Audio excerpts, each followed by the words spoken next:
Aquí comença la història de Montblanc.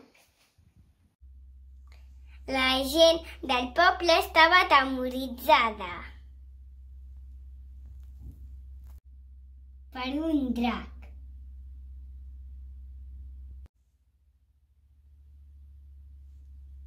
Quan s'emportava les maduixes, els tomàquets i el peix i les ovelles.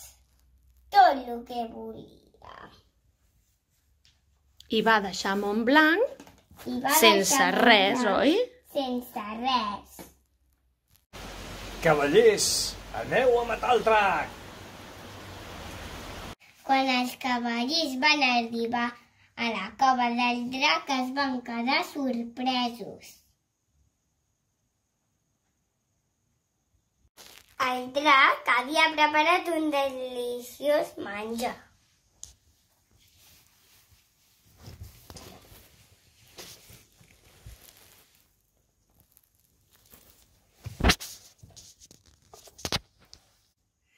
Els cavallers els hi van agradar molt el menjar i van anar a fer una siesta. I el drac estava molt content, oi? El drac estava molt content. Com que el drac s'havia menjat tot, ja no quedava res a Montblanc i els seus habitants van decidir que cada setmana un d'ells aniria a la cova del drac per ser d'aliment. Però la princesa va tenir una altra idea. Va estar pensant i va posar el seu nom a tots els paperets. Així que quan van treure el nom, va sortir el de la princesa. Així que la princesa va sortir del castell i se'n va anar cap a la cova del drac.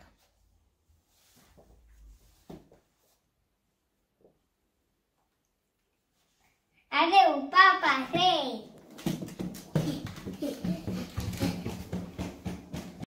La princesa es va trobar tota la taula parada, amb un menjar que estava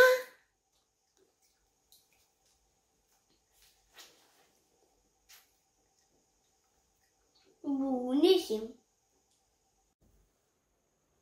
Sant Jordi, tu que ets un cavaller valent, vés i salva la princesa. Confio en tu. Però en Sant Jordi era molt poruc. Mai havia matat un drac.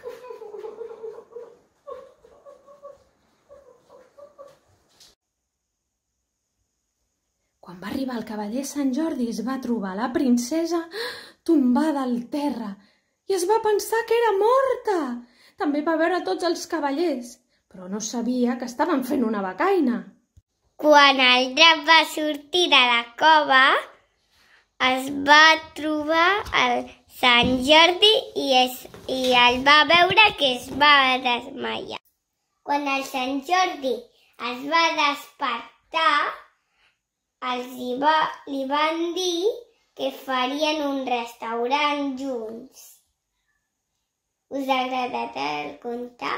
Espero que us hagi agradat. Petons per tothom.